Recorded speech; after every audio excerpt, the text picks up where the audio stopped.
Excel ഉപയോഗിക്കുന്ന അധികം ആർക്കും അറിയാൻ സാധ്യതയില്ലാത്ത എന്നാൽ നമ്മൾക്ക് വളരെയധികം ടൈം സേവ് ചെയ്ത് തരുന്ന വളരെ യൂസ്ഫുൾ ആയിട്ടൊരു ഗംഭീര ഫീച്ചറിനെ കുറിച്ചാണ് ഈ വീഡിയോയിൽ നമ്മൾ ഡിസ്കസ് ചെയ്യുക. 3D റെഫറൻസ് എന്ന കോൺസെപ്റ്റ് ഉപയോഗിച്ച് വർക്ക് ചെയ്യുന്ന അല്ലെങ്കിൽ 3D റെഫറൻസ് എന്ന ടെക്നിക്ക് ഉപയോഗിച്ച് എഴുതുന്ന 3D ഫോർമുലയാണ് ആ ഗംഭീര ഫീച്ചർ. രണ്ടോ അതിലധികമോ വർക്ക്ഷീറ്റുകളിലുള്ള വാല്യൂസിൻ്റെ സം കണ്ടെത്താനാണ് സാധാരണയായിട്ട് 3D ഫോർമുല ഉപയോഗിക്കുക. എന്നാൽ സം മാത്രമല്ല, കൗണ്ട്, ആവറേജ് തുടങ്ങിയുള്ള അഗ്രിഗേഷൻസ് കണ്ടെത്താനും 3D ഫോർമുല ഉപയോഗിക്കാൻ സാധിക്കും. സോ 3D ഫോർമുല എഴുതുന്നത് എങ്ങനെ, 3D ഫോർമുലയുടെ അഡ്വാൻറ്റേജസ് എന്തൊക്കെ എന്നത് നോക്കാം. ഈ വർക്ക് ബുക്കിലെ ആദ്യത്തെ 4 വർക്ക്ഷീറ്റുകൾ നോക്കുക. ജനുവരി, ഏപ്രിൽ, ജൂലൈ, ഒക്ടോബർ. ഒരു പർട്ടിക്കുലർ കമ്പനിയിലെ 10 sales executives Snickers, mass, Galaxy, twigs, bounty എന്നീ പ്രോഡക്ട്സ് ജനുവരി, ഏപ്രിൽ, ജൂലൈ, ഒക്ടോബർ മാസങ്ങളിൽ സെല്ല് ചെയ്തതിൻ്റെ ഡീറ്റെയിൽസാണ് കാണുന്നത്. ഇനി ഓരോ എംപ്ലോയിയും ഓരോ പ്രോഡക്റ്റും എത്ര എണ്ണം സെല്ല് ചെയ്തു എന്നുള്ളതിൻ്റെ ടോട്ടൽ കണ്ടെത്തണമെന്ന് വിചാരിക്കാം. അതായത് ജനുവരി, ഏപ്രിൽ, ജൂലൈ, ഒക്ടോബർ മാസങ്ങളിൽ നടത്തിയ സെയിൽസിൻ്റെ ടോട്ടൽ ഈ ഒരു വർക്ക്ഷീറ്റിൽ കിട്ടണമെന്ന് വിചാരിക്കാം. 3D ഫോർമുലയെക്കുറിച്ചോ 3D റെഫറൻസിനെ കുറിച്ചോ മുമ്പ് കേട്ടിട്ടില്ലാത്ത ഒരാൾ എഴുതുന്ന ഫോർമുല ആദ്യം ഞാനൊന്ന് കാണിക്കാം. ഉദാഹരണത്തിന്, ഹന്ന എന്ന സെയിൽസ് എക്സിക്യൂട്ടീവ് സ്നിക്കേഴ്സ് എന്ന പ്രോഡക്റ്റ് എത്ര എണ്ണം സെല്ല് ചെയ്തു എന്നുള്ളതിൻ്റെ ടോട്ടൽ കണ്ടെത്താനായിട്ട് ഈക്വൽ ആദ്യത്തെ ഷീറ്റ് B2 എന്ന സെല്ല് സെലക്ട് ചെയ്യുക. കാരണം ഹന്ന എന്ന സെയിൽസ് എക്സിക്യൂട്ടീവ് സ്നിക്കേഴ്സ് എന്ന പ്രോഡക്റ്റ് എത്ര എണ്ണം സെല്ല് ചെയ്തു എന്നുള്ള ഡീറ്റെയിൽസ് ഉള്ളത് B2 എന്ന സെല്ലിലാണ്. പ്ലസ് രണ്ടാമത്തെ ഷീറ്റ് വീണ്ടും B2 എന്ന സെല്ല്, പ്ലസ് മൂന്നാമത്തെ ഷീറ്റ് B2, പ്ലസ് നാലാമത്തെ ഷീറ്റ് B2, എൻ്റർ. നോക്കുക, ഫോർമുല 4 എന്ന സംഖ്യ റിട്ടേൺ ചെയ്തു.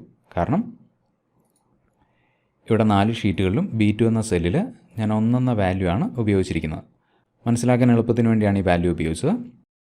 ഇനി ഇങ്ങനെ ക്രിയേറ്റ് ചെയ്യുന്ന ഫോർമുലയുടെ കുഴപ്പങ്ങൾ നോക്കാം. ഇവിടെ ഇപ്പോൾ 4 വർക്ക്ഷീറ്റുകളേ ഉള്ളൂ. അതുകൊണ്ട് തന്നെ വളരെ പെട്ടെന്ന് നമുക്ക് ഈ ഫോർമുല ക്രിയേറ്റ് ചെയ്യാൻ സാധിച്ചു. അതേസമയം ഇവിടെ ഒരു 10 വർക്ക്ഷീറ്റ് ഉണ്ടെന്ന് വിചാരിക്കുക, അല്ലെങ്കിൽ ഒരു 15 വർക്ക്ഷീറ്റ് ഉണ്ടെന്ന് വിചാരിക്കുക. അങ്ങനെയുള്ളപ്പോൾ ഓരോ വർക്ക്ഷീറ്റിലും പോയിട്ട് B2 എന്ന സെല്ല് സെലക്ട് ചെയ്യുന്നത് അത്ര എളുപ്പമുള്ള പണിയല്ല. അതുമാത്രമല്ല, തെറ്റ് സംഭവിക്കാനുള്ള സാധ്യതയും കൂടുതലാണ്.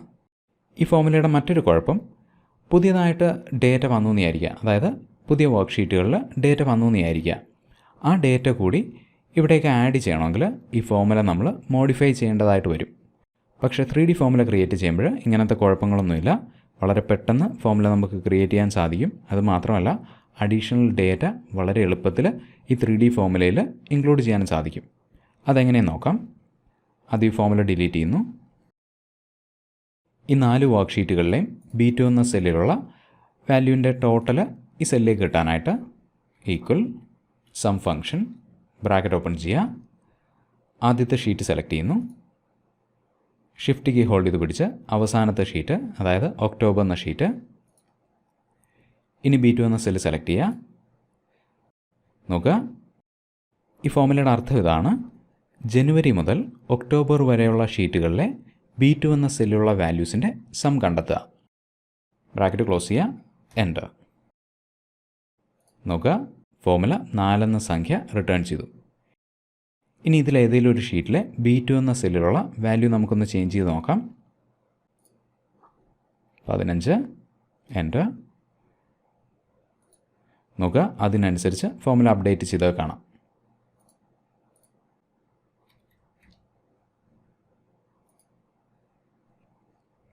ഇനി ഫോർമുല താഴേക്ക് കോപ്പി ചെയ്യുന്നു, വീണ്ടും വലതുവശത്തേക്ക്.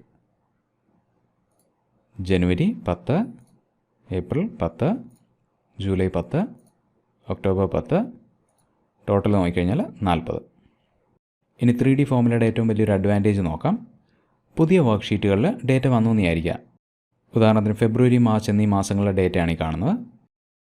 ഈ ഡേറ്റ ഈ 3D ഫോർമുലയിൽ ഉൾപ്പെടുത്തണമെങ്കിൽ ഈ കാണുന്ന ആദ്യത്തെ വർക്ക്ഷീറ്റിനും അവസാനത്തെ വർക്ക്ഷീറ്റിനും ഇടയിൽ പുതിയതായിട്ട് വന്ന വർക്ക്ഷീറ്റുകൾ പ്ലേസ് ചെയ്യാം. അതായത് ജനുവരി എന്ന വർക്ക്ഷീറ്റിനും ഒക്ടോബർ എന്ന വർക്ക്ഷീറ്റിനും ഇടയിൽ പുതിയതായിട്ട് വന്ന വർക്ക്ഷീറ്റുകൾ പ്ലേസ് ചെയ്യാം. ഈ 2 വർക്ക്ഷീറ്റുകൾ സെലക്ട് ചെയ്യുന്നു. ഈ വർക്ക്ഷീറ്റുകളെ ഇവിടെ പ്ലേസ് ചെയ്യുന്നു. ഇനി ടോട്ടൽ നോക്കിക്കഴിഞ്ഞാൽ നോക്കുക, ടോട്ടൽ ഫിഗർ അപ്ഡേറ്റ് ചെയ്യപ്പെട്ടാൽ കാണാം. ഇവിടെ ഇപ്പോൾ B2 എന്ന സെല്ലിൽ 2041 ടോട്ടൽ കാണിക്കുന്നത്. കാരണം ഫെബ്രുവരി, മാർച്ച് മാസങ്ങളിൽ B2 എന്ന സെല്ലിൽ 1000 എന്ന വാല്യൂ ഞാൻ ഉപയോഗിച്ചിട്ടുണ്ട്. ഇതേ രീതിയിൽ ഏതെങ്കിലും വർക്ക്ഷീറ്റുകളുടെ ഡേറ്റ 3D ഫോർമുലയിൽ നിന്ന് ഒഴിവാക്കണമെങ്കിൽ ആ വർക്ക്ഷീറ്റുകളെ 3D ഫോർമുലയിൽ പറഞ്ഞിരിക്കുന്ന ആദ്യത്തെയും അവസാനത്തെയും വർക്ക്ഷീറ്റുകൾക്കിടയിൽ നിന്ന് റിമൂവ് ചെയ്യാം.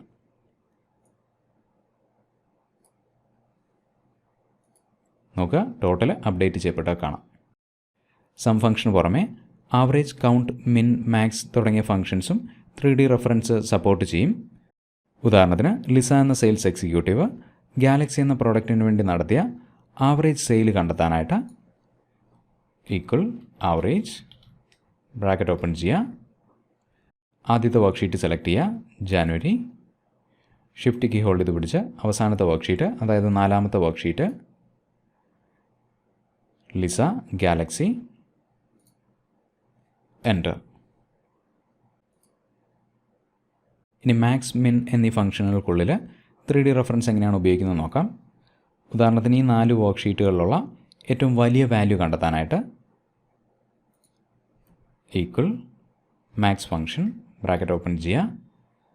ആദ്യത്തെ വർക്ക്ഷീറ്റ്, ഷിഫ്റ്റ് കീ ഹോൾഡ് ചെയ്ത് പിടിച്ച് അവസാനത്തെ വർക്ക്ഷീറ്റ്, വാല്യൂസ് കണ്ടെയ്ൻ ചെയ്യുന്ന എല്ലാ സെല്ലുകളും സെലക്ട് ചെയ്യുക, എൻ്റർ. ഈ 4 വർക്ക്ഷീറ്റുകളിലെ ഏറ്റവും വലിയ വാല്യൂ ആണ് ഈ കാണുന്നത്.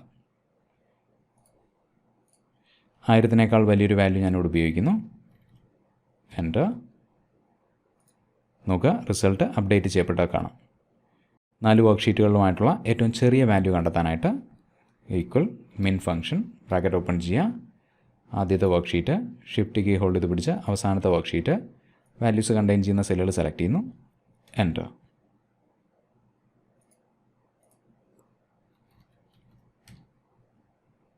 നോക്കുക, വീണ്ടും റിസൾട്ട് അപ്ഡേറ്റ് ചെയ്യപ്പെട്ടാൽ കാണാം. 3D റെഫറൻസ് സപ്പോർട്ട് ചെയ്യുന്ന ഫംഗ്ഷൻസിൻ്റെ ലിസ്റ്റാണ് ഈ കാണുന്നത്. ഇവിടെ നോക്കിയാൽ അറിയാം, count if, sum if functions ഒന്നും 3D റെഫറൻസ് സപ്പോർട്ട് ചെയ്തില്ല. പക്ഷേ കൗണ്ട് ഇഫ് ഫംഗ്ഷൻ ഉപയോഗിച്ച് ഫോർമുല എഴുതുമ്പോൾ ചെറിയൊരു ടെക്നിക്ക് ഉപയോഗിച്ചുകൊണ്ട് 3D റെഫറൻസിൻ്റെ അഡ്വാൻറ്റേജ് നമുക്ക് ഉപയോഗിക്കാൻ സാധിക്കും. അതെങ്ങനെ നോക്കാം. മറ്റൊരു വർക്ക് ബുക്ക്. 2020 മുതൽ 2015 വരെയുള്ള വർഷങ്ങളിലെ എല്ലാ ക്വാർട്ടറിലും, അതായത് Q1, Q2, Q3, Q4 എന്നീ എല്ലാ ക്വാർട്ടറുകളിലും ടോപ്പ് പൊസിഷനിൽ നിന്ന കമ്പനികളുടെ ലിസ്റ്റാണ് ഈ കാണുന്നത്. 2020 Q1 ക്വാർട്ടറിൽ ടോപ്പിലുണ്ടായിരുന്ന കമ്പനീസിൻ്റെ ലിസ്റ്റ് നോക്കുക. Q4 വന്നപ്പോൾ ലിസ്റ്റ് ചെറുതായിട്ടൊന്ന് ചേഞ്ച് ആയത് കാണാം. ഇനി 2017 നോക്കിക്കഴിഞ്ഞാൽ തികച്ചും ഡിഫറൻ്റ് ആയിട്ടുള്ള ലിസ്റ്റാണ് ഇവിടെ ഉള്ളത്. ഇനി ഈ 6 വർക്ക്ഷീറ്റുകളിലും ഒരു പർട്ടിക്കുലർ കമ്പനിയുടെ പേര് എത്ര തവണ വീതം വന്നിട്ടുണ്ട് എന്നുള്ളത് കണ്ടെത്തണമെന്ന് വിചാരിക്കുക. ഉദാഹരണത്തിന് ഫേസ്ബുക്ക് എന്ന പേര് ഈ 6 വർക്ക്ഷീറ്റുകളിലും എത്ര തവണ വീതം വന്നിട്ടുണ്ടെന്നുള്ളത് കണ്ടെത്തണമെന്ന് വിചാരിക്കുക. ഞാൻ നേരത്തെ പറഞ്ഞ പോലെ count if function 3D reference support ചെയ്തില്ല.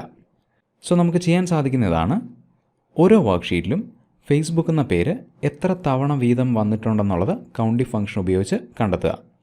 അങ്ങനെ ഓരോ വർക്ക്ഷീറ്റിലുമുള്ള കൗണ്ട് കിട്ടിക്കഴിഞ്ഞാൽ ഈ കൗണ്ടിൻ്റെ ടോട്ടൽ 3D ഫോർമുല ഉപയോഗിച്ച് നമുക്ക് കണ്ടെത്താൻ സാധിക്കും. അതെങ്ങനെ നോക്കാം. ഉദാഹരണത്തിന് ഫേസ്ബുക്ക് എന്ന പേര് ഈ വർക്ക്ഷീറ്റിൽ എത്ര തവണ വീതം വന്നിട്ടുണ്ടെന്നുള്ളത് കണ്ടെത്താനായിട്ട് ഈ സെല്ലിൽ ഫേസ്ബുക്ക് എന്ന പേര് ഞാൻ എൻ്റർ ചെയ്യുന്നു, എൻ്റർ. ഇനി ഈ പേര് എല്ലാ വർക്ക്ഷീറ്റുകളിലും കിട്ടാനായിട്ട്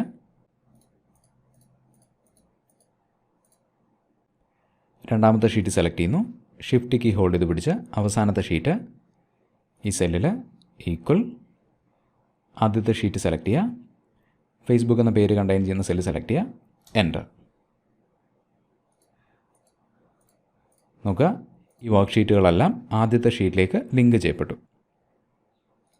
ഇനി ഫേസ്ബുക്ക് എന്ന പേര് ഓരോ വർക്ക്ഷീറ്റിലും എത്ര തവണ വീതം വന്നിട്ടുണ്ട് എന്നുള്ളത് കണ്ടെത്താനായിട്ട് ഈ കാണുന്ന എല്ലാ ഷീറ്റുകളും ഗ്രൂപ്പ് ചെയ്യുന്നു. അതിനുവേണ്ടി ഷിഫ്റ്റ് കീ ഹോൾഡ് ചെയ്ത് പിടിച്ച് അവസാനത്തെ ഷീറ്റ് സെലക്ട് ചെയ്യുക, ഈ സെല്ലിൽ equal count if bracket open ചെയ്യുക, കമ്പനികളുടെ പേരുകൾ കണ്ടെയ്ൻ ചെയ്യുന്ന സെല്ലുകൾ സെലക്ട് ചെയ്യുക, കോമ, രണ്ടാമത്തെ ആർഗ്യുമെൻ്റ് ക്രൈറ്റീരിയ, ഏത് പേരാണോ കൗണ്ട് ചെയ്യേണ്ടത് ആ പേര് കണ്ടെയ്ൻ ചെയ്യുന്ന സെല്ല് സെലക്ട് ചെയ്യുക, എൻ്റർ.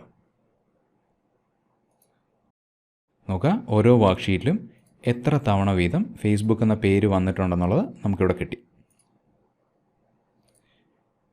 ഇനി ഞാനിവിടെ ആമസോൺ എന്ന പേരാണ് ഉപയോഗിക്കുന്നതെങ്കിൽ ആമസോണിൻ്റെ കൗണ്ട് കിട്ടും. ഇനി ഓരോ വർക്ക്ഷീറ്റിലുമുള്ള കൗണ്ടിൻ്റെ ടോട്ടൽ ഈ സെല്ലിലേക്ക് കിട്ടാനായിട്ട് equal sum function bracket open ചെയ്യുക. ആദ്യത്തെ ഷീറ്റിൽ കൗണ്ട് കണ്ടെയ്ൻ ചെയ്യുന്ന സെല്ല് ഷിഫ്റ്റ് കീ ഹോൾഡ് ചെയ്ത് പിടിച്ച് അവസാനത്തെ ഷീറ്റ് സെലക്ട് ചെയ്യുക, എൻ്റർ. നോക്കുക, 6 പേജിലുമായിട്ട് ആമസോൺ എന്ന പേര് 21 തവണയാണ് വരുന്നത്.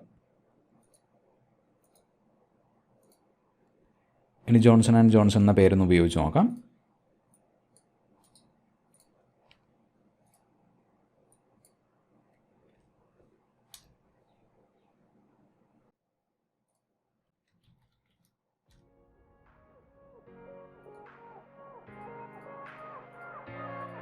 അധികം ആളുകൾക്ക് അറിയാൻ സാധ്യതയില്ലാത്ത മറ്റൊരു എക്സൽ ടിപ്പ് വിശദീകരിക്കുന്ന വീഡിയോ ആയിട്ട് വീണ്ടും കാണാം.